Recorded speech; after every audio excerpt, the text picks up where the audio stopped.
Family farmer नाम तो आपने सुना होगा, लेकिन असल में ये क्या चीज़ है, इसलिए ही आज हम आए हैं पुणे के अंदर एक फार्म पे। यहाँ पे एक फार्मर है जो फार्मर 1 एकड़ से पर मंथ 50 से 60 हज़ार रुपये की कमाई कर रहे हैं। उनसे जानकारी लेंगे कि आखिर वो खेती के अंदर कैसे आए और इतना प्रॉफिट कैसे कमा रहे हैं। हम एक और चीज़ इसमें जोड़ दें कि उनकी जो ज़मीन है लोग बाग करोड़ों रुपये में खरीदने को तैयार है, लेकिन वो इस ज़मीन को बेच नहीं रहे हैं। यहाँ पे अपना खेती वो सुचारू रूप से चला रहे हैं। चलिए मिलते हैं ज्ञानेश्वर बोड़के जी से। किसान भाइयों, यह है इस वीडियो का सेकंड पार्ट।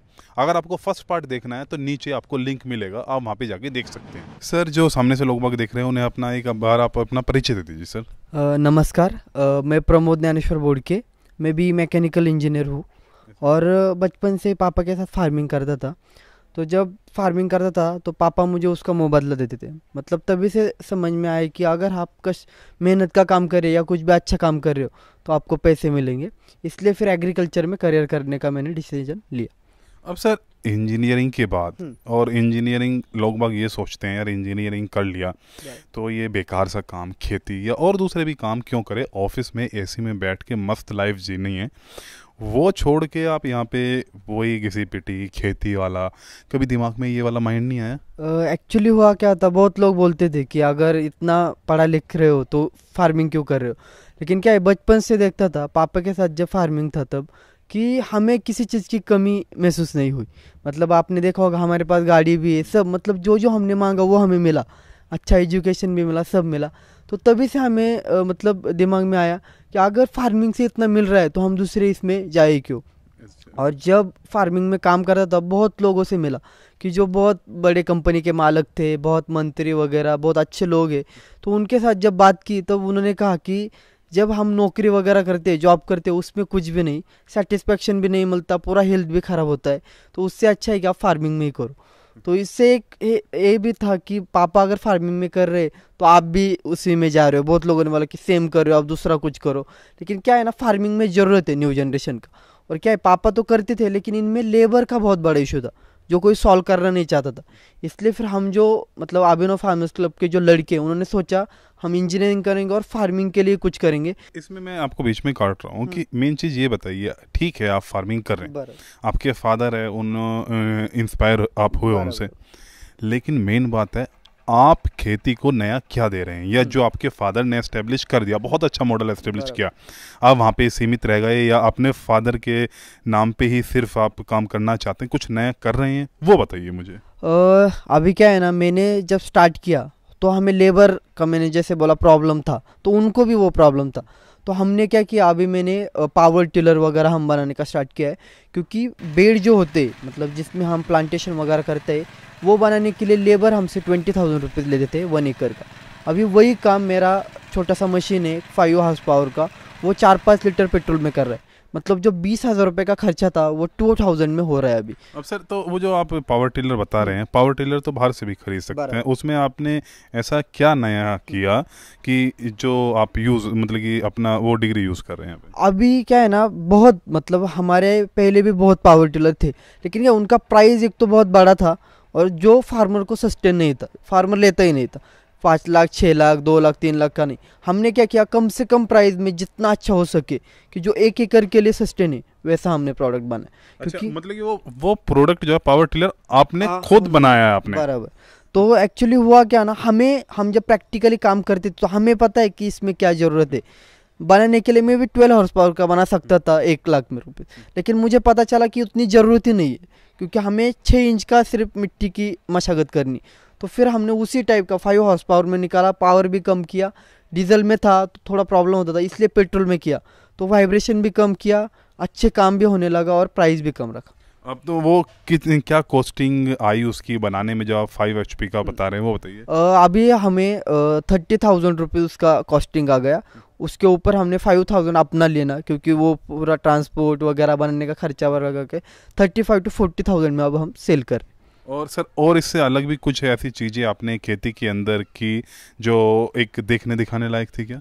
हाँ, मतलब खेती के अंदर क्या है, एक तो ऑटोमाइजेशन बहुत ज़रूरी, क्योंकि क्या है, पानी वगैरह देने के लिए हम लेबर रखते थे, तो पानी देने के लिए लेबर रखा तो वो बटन दबाएगा, फिर चालू करेगा, पानी ज़्यादा हो जाएगा, फिर मिट्टी ख़राब हो जाती थी।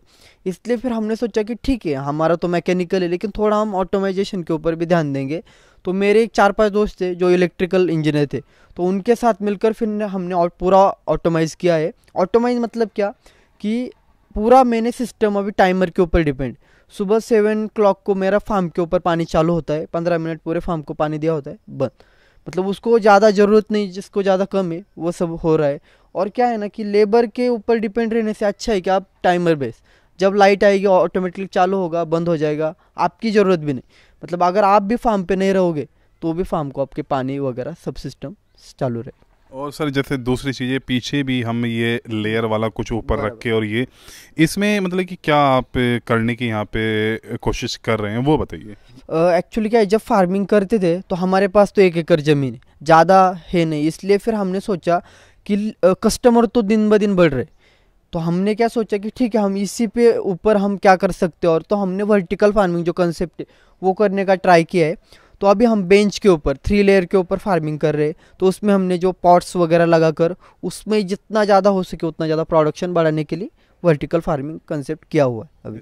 और सर जैसे कि जो हाइड्रोपोनिक है या वो था, क्या वो भी आपका सोच था या आपके फादर की सोच थी, वो बताइए। नहीं, एक्चुअली क्या है, जब मैंने 10th पास किया तो 11th और हाई एजुकेशन के लिए पापा ने मुझे गाय ला के दी कि आप अपना जो कुछ एजुकेशन का खर्चा आप खुद कर लो। तो फिर हमने सोचा ठीक है मैं करूँगा। तो मुझे दूध निकालना, चारा बनाना सब सिखाया उन्होंने। फिर मैं जब कॉलेज जाता था तो 8-10 लीटर दूध लेके जाता था, कस्टमर को देता था और आते टाइम पैसे लेकर आता था। तो क्या है, मेरा जो एजुकेशन का खर्चा था वो पूरा गाय के दूध की वजह से ख़त्म हो गया। इसलिए गाय के लिए जो कुछ अच्छा करना चाहिए ऐसे मैंने सोचा। तो मैंने सोचा ठीक है, हमें चारा बनाने का बहुत प्रॉब्लम था क्योंकि ग्रीन फॉडर, हमारा ज़मीन नहीं उतना तो ग्रीन फॉडर होता नहीं था। इसलिए फिर हमने सोचा कि हाइड्रोपोनिक स्टार्ट करेंगे। तो हाइड्रोपोनिक स्टार्ट करने के बाद अभी कैसा है कि 2 kg मक्का में रोज उसको डाल रहा हूँ, तो उसमें से उसको 15 kg चारा तैयार हो रहा है। तो 2 kg से 15 kg पे तैयार हो रहा है और उसमें 60 to 70% प्रोटीन है। तो इसकी वजह से गाय का दूध भी बढ़ा और क्वालिटी भी अच्छा होने लगा। तो हाइड्रोपोनिक पाउडर है वो जो मैं आपको बता रहा हूँ। हाइड्रोपोनिक पाउडर की वजह से क्या है, 8x9 का जगह है, उसमें मैं अभी 4 काऊ के लिए चारा तैयार कर रहा हूँ। तो 1 काऊ के लिए 2 ट्रे, बोले तो 7 डे में 14 ट्रे लगते हैं 1 काऊ के लिए। और 2 kg मक्का से 15 किलो चारा, तो उसका चारे का प्रॉब्लम ही ख़त्म होगा। तो मुझे फिर क्या है ना, बाकी की जो 1-2 एकड़ ज़मीन में चारा करो, 10-12 हज़ार लीटर पानी, तो वो झंझट से मुझे मुक्ति मिली क्योंकि हाइड्रोपोनिक पाउडर है। अभी बारिश के टाइम, धूप के टाइम, तीनों सीज़न में मुझे चारा मिलता है, कोई प्रॉब्लम ही नहीं। तो इसलिए गाय की तबीयत भी अच्छी रहती है, बाकी उसको कोई मतलब डिसीज़ वगैरह भी नहीं, और दूध का क्वालिटी भी अच्छा। तो कस्टमर मतलब थोड़ा आपके दूध का प्राइस भी ज़्यादा होगा तो वो दे रहा है क्योंकि वो बोल रहा है क्वालिटी बहुत अच्छा है। तो क्या है ना, हमारे यहाँ अभी 2-5 कैंसर के पेशेंट है जिनके 2 कीमो कमे हो गए, तो वो सिर्फ गाय के दूध की और गौमूत्र की वजह से। तो वो अभी पूरा चल रहा है। अब सर इसमें मैं आपसे ये जानना चाहता हूँ, आप बहुत एक युवा हैं इस टाइम पे, आपका इंजीनियरिंग इसी साल कंप्लीट हुआ। अब सर खेती के अंदर पढ़ा लिखा युवा आना नहीं चाहता, एक सबसे गंदा काम इस टाइम पे माना जा रहा है। तो आप जो यूथ हैं या जो अभी पढ़ाई भी कर रहा है, उसे क्या संदेश देना चाहेंगे, या बेरोजगार है कि वो खेती के अंदर क्यों आए, और इसमें क्या असल में कैरियर बन भी सकता है या नहीं बन सकता, वो बताइए। अभी कैसे है ना, न्यू जनरेशन को बहुत स्कोप है क्योंकि लोग आना नहीं चाहते। और क्या है ना, कस्टमर बहुत बढ़ रहे।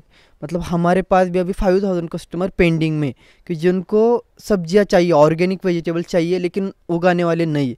तो इसलिए हमने सोचा कि ठीक है, जितना न्यू जनरेशन है, क्योंकि क्या है ना, न्यू जनरेशन के पास एक न्यू आइडिया है या फिर न्यू उनका थोड़ा दिमाग अलग चलता है। तो मैंने वही कि हमारे जो अभिनव फार्मर्स क्लब के लड़के या फिर दूसरे भी लड़के, उनको यही कहना चाहता हूँ कि बहुत अच्छा स्कोप है, रोज़ लोग बढ़ेंगे। ठीक है, इसमें 2 घंटा काम है, सिर्फ सुबह 2 घंटा, रात को 2 घंटा, हमें दिन भर काम करने की ज़रूरत नहीं है। और कुछ भी हो जाए, आप मालिक हो तो आप बिजनेसमैन हो एक, और उसमें नौकरी रहोगे। कितना भी काम करो, आप दूसरे के सपने के लिए काम करोगे, इसके अपना खुद का सपना आप पूरा करोगे। तो यही मैं बहुत मतलब जो हमारे किसान भी है और लड़के भी, तो उनको यही कहना चाहूँगा, अच्छा अगर आप पढ़ाई कर रहे हो तो उसका यूज़ आप फार्मिंग में करो। मतलब कि एजुकेटेड आदमी अगर इसके अंदर आए तो इसे ट्रांसफॉर्म भी करेंगे, कमाएंगे भी, हर चीज़ इसके अंदर होगी बराबर, और बढ़ाएंगे भी। इसमें जो बोलते हैं ना कि कंपटीशन, इसमें कुछ भी कंपटीशन नहीं, लोग ही नहीं आ रहे, हम ही कर रहे हैं सिर्फ, तो हम इजीली आगे जा रहे हैं। सर एक चीज़ बताइए कि जैसे 1 एकड़ में सब्जियां या कुछ उगा रहे हैं, लेकिन अगर हमने एक ही सब्जी लगा दी वहाँ पे, तो हमें बहुत सारे आदमी ढूंढने पड़ेंगे वहाँ पे कि 1 एकड़ में सब्जी कम से कम 40-50 आदमियों को, 60-70 आदमियों को ढूंढना पड़ेगा वो बिक्री करने के लिए। तो वहाँ पे दिक्कत नहीं आएगी, उससे कैसे हम निजात पा सकते हैं? करेक्ट करेक्ट, बहुत इम्पोर्टेंट सवाल है। हम लोगों ने भी यहाँ पे 1 एकड़ में पूरा धनिया लगाते थे। लोग आते थे, 2 घंटे का टाइम लेते थे, ये कैसा वो कैसा, और जाते वक्त 5 रुपये देकर एक धनिया लेके जाते थे। मैं बोला साला 2 घंटे में 5 रुपये बोले तो एक दिन ज़मीन बेचना पड़ेगा किसानों को। फिर हम लोगों ने 27 टाइप का सब्जियाँ यहाँ पे ग्रो किया है। अभी भी वही आदमी आते हैं, बोलते बोड़के जी बहुत सारी वैरायटीज़ लगाई। मैं बोला हाँ सर, तो सबका पाव किलो करो, तो एक आदमी का 300-400 रुपये का बिल होने लगा। मतलब उसी टाइम में, उसी सिस्टम में। इसलिए हमने थोड़ा सा धनिया, थोड़ा सा स्पिनच, थोड़ा सा कुकुम्बर, थोड़ा सा टोमेटो, थोड़ा सा फ्रेंच बीन्स, ऐसा अलग अलग टाइप का वैरायटी लगाया। थोड़ा सा टर्मरिक है, थोड़ा सा जिंजर है, थोड़ा, क्योंकि ये 1 एकड़ का फार्म सिर्फ 5 कस्टमर के लिए। एक कस्टमर हमारे से 400 रुपये का भी मटेरियल खरीदता है, तो 1 एकड़ में 2000 रुपये का काम बन गया दिन का। ऐसा करके हम लोग, मैं अकेले शुरू किया 1999 में, आज 20 साल हो गए, हम लोग 2.5 लाख लोग तैयार हो गए ऑल ओवर इंडिया में। और इसकी वजह से और एक काम होता है, ज़मीन कभी ख़राब नहीं होती। एक क्रॉप समझो, कैबेज निकालने के बाद उसके जगह पे हम लोग कुकुम्बर लगाते, कुकुम्बर निकालने के बाद लीफी वेजिटेबल, मतलब क्रॉप रोटेशन होने लगा। ज़मीन का ऑर्गेनिक कार्बन 0.23 था, आज 1.23 होने लगा। अब सर इसमें एक और चीज़ मुझे जाननी है, जैसे कि आपने 1999 में ये यहाँ पे पॉली हाउस सेटअप किया। सर आज के टाइम पे भी पॉली हाउस एक बहुत नया कॉन्सेप्ट है लोगों के लिए, वो रिच से बाहर है। और उस टाइम पे तो सर मेरे ख्याल से पता नहीं क्या लोगों ने सोचा होगा, तो वो बताइए कैसे माइंड में आया कि ये उस टाइम पे पॉली हाउस सेटअप करें? बराबर है। मैं तो कहता हूँ कि हमारे कंट्री में, भारत देश में, हर एक किसान के पास 10 गुंठे का, मतलब 1/4 एकड़ का अगर कंट्रोल फार्मिंग होगा, मैं उसको पॉली हाउस नहीं बोलूँगा क्योंकि पॉली हाउस बदनाम हो गया है, कंट्रोल फार्मिंग होगा, क्योंकि धूप में भी हमें लोगों को खाना खिलाना है। शेड नेट वाला आप कह रहे हैं कि शेड नेट वाला होना चाहिए में? हाँ, शेड नेट हाउस होना चाहिए, क्योंकि उसके अंदर 365 डेज रोज़ हम 10-15 किलो सब्जी निकाल के 50-60 रुपये से भी इंग्लिश वेजिटेबल पैकिंग करके मॉल में देंगे, तो किसान के घर में 600 से 1000 रुपये रोज़ आएगा, तो किसान की ज़िंदगी बहुत अच्छी जिएगी। इसके लिए 10 गुंठे का कंट्रोल फार्मिंग होना बहुत ज़रूरी है। क्या करता है कंट्रोल फार्मिंग? बारिश कंट्रोल करता है, ठंडी कंट्रोल करता है, और गर्मी कंट्रोल करता है। तीनों सीज़न को कंट्रोल करने वाली थोड़ी सी फार्मिंग अगर हमारे पास है तो सुसाइड करने की ज़रूरत नहीं लगेगी, क्योंकि रोज़ कुछ ना कुछ पैसा आएगा। शुरू में तो हमको लोग बोलते थे मंगल कार्यालय होगा, पॉलीथीन में कभी खेती होती है क्या? ये पूना डिस्ट्रिक्ट का मेरा पहला पॉली हाउस है, किसी के पास नहीं था, बड़े बड़े कंपनियों के पास था, किसानों के पास नहीं था। रोज़ लोग देखने के लिए आके मुझे बोलते थे 10 लाख 12 लाख खर्चा करके खेती थोड़ी होती है। जैसा मेरा 10 लाख का लोन सिर्फ 14 मंथ में रिपे हो गया, ये टीवी पे दिखाया गया, तब लोगों को पता चला कि अगर अच्छा पसीना बहा के काम किया, अच्छा दिमाग का इस्तेमाल करके अच्छे कस्टमर ढूंढकर काम करेगा, तो 10 गुंठे में भी ये करोड़पति या लखपति बन सकता है। ये लोगों को पता चलने के बाद अभी ऑल ओवर इंडिया में हमारे खुद के 1.5 लाख पॉली हाउस खड़े हुए हैं, और सब में हम लोग वेजिटेबल्स ग्रोइंग करके होम डिलीवरी देते हैं, मॉल्स को, होटल्स को सप्लाई करते हैं। अब सर मुझे ये बताइए कि मैंने आपसे बहुत सारी जानकारी ली, लेकिन जानकारी लेने के बावजूद भी कुछ ना कुछ चीज़ें ऐसी रहती है जो आप ये कि मैंने नहीं पूछा और आप बताना चाहते हैं, उसके बारे में क्या कहना चाहेंगे वो बताइए। मैं लोगों को यही कहता हूँ कि आप थोड़ा सा फार्मिंग शुरू करके खुद फैमिली काम करे। फैमिली को नौकरी ढूंढने से खुद अगर हस्बैंड खेती करेगा और वाइफ मार्केटिंग करेगी तो दोनों का काम बनेगा। बच्चे 8-10 साल के, तभी से उनको थोड़ा थोड़ा काम देते चलो, एग्रीकल्चर में इंटरेस्ट लाने दो। अब सर कोई किसान भाई आपसे जानकारी चाहता है या किसी तरीके से आपने क्या है वो देखना चाहता है, तो कैसे संपर्क कर सकता है और क्या स्थान है वो एक बार बता दीजिए सर। बराबर, मैं मेरा नंबर भी आपको देता हूँ। मेरा नाम ज्ञानेश्वर बोड़के है, मेरा नंबर है 9422005569। ये नंबर पे आप संपर्क करके एक तो हमारा फार्म देखने के लिए आ सकते हैं, या तो फिर 3 दिन का हमारे यहाँ पे कोर्स भी होता है, जो ऑर्गेनिक फार्मिंग, डायरेक्ट मार्केटिंग और देशी काऊ का मैनेजमेंट, ये कोर्स भी कर सकते हैं। कोर्स का 3500 रुपीज़ फीस है, उसमें रहना खाना सब इंक्लूड है। किधर से भी आदमी आएगा तो ऑल ओवर इंडिया से हर हफ्ते को लोग आते हैं यहाँ पे। हम लोग ट्रेनिंग इसलिए देते हैं, ट्रेनिंग में हमें कोई पैसा भी नहीं कमाना है, उनके खर्चे ही लेते हैं, लेकिन एक जगह पे कस्टमर रोज़ बढ़ रहा है, लेकिन खेती भी तो बढ़नी चाहिए। आज हमारे पास 6000 कस्टमर है और किसान 200-300 है, तो किसान भी बढ़ना चाहिए। 6000 कस्टमर के 60,000 होने के लिए तैयार है, लेकिन किसान बढ़ने के लिए तैयार नहीं। इसलिए ट्रेनिंग सेंटर शुरू किया और ट्रेनिंग सेंटर में खेती कैसे करते हैं, मार्केटिंग, उसका जानकारी देने लगे तो लोग बढ़ने लगे। इसलिए आज हम लोग 11 किसानों का जो ग्रुप था, आज 2.5 लाख लोगों तक पहुंचने का यही रीज़न है, ये ट्रेनिंग की वजह से। और ट्रेनिंग में कस्टमर भी आते हैं क्योंकि अच्छी सब्जी खाने के लिए, तो कस्टमर और किसान एक दूसरे को मिलते हैं और उनका मार्केटिंग शुरू होता है। सबको लगता है कि सिटी में ही मार्केटिंग होगा, गांव में कैसा मार्केटिंग होगा। हमने लातूर में, सोलापुर में, कोल्हापुर में, गांव में भी जो स्कूल के टीचर लोग हैं, जो इंजीनियरिंग कॉलेज है, मेडिकल के कॉलेज है, गवर्नमेंट ऑफिसर है, सब लोगों को अभी ऑर्गेनिक खाना चाहिए, लेकिन देने वाला कोई नहीं, तो वो भी हमें अप्रोच करते, तो हम उसी गांव के किसानों को उनके साथ मिला के देते। मतलब कि इसमें ये बात भी रह गई थी कि अगर जैसे गांव देहात में, बहुत अच्छा आपने किया, अब याद आया हमें, अगर गांव देहात में जैसे कि आप बता रहे हैं, शहर पुणे है, लोग बाग ये ज़रूर बोलेंगे पुणे वाले आदमी हैं यार, कर रहे हैं खेती, चलिए यहाँ पे तो चल ही निकलेगी। तो गांव में मतलब कि गांव का कैसे, क्या चीज़ हम वहाँ पे टारगेट करें, वो सर थोड़ा सा एक डिटेल में बताइए। तो हर गांव में 50% लोग खेती करते हैं और 50% लोग नौकरियां करते हैं।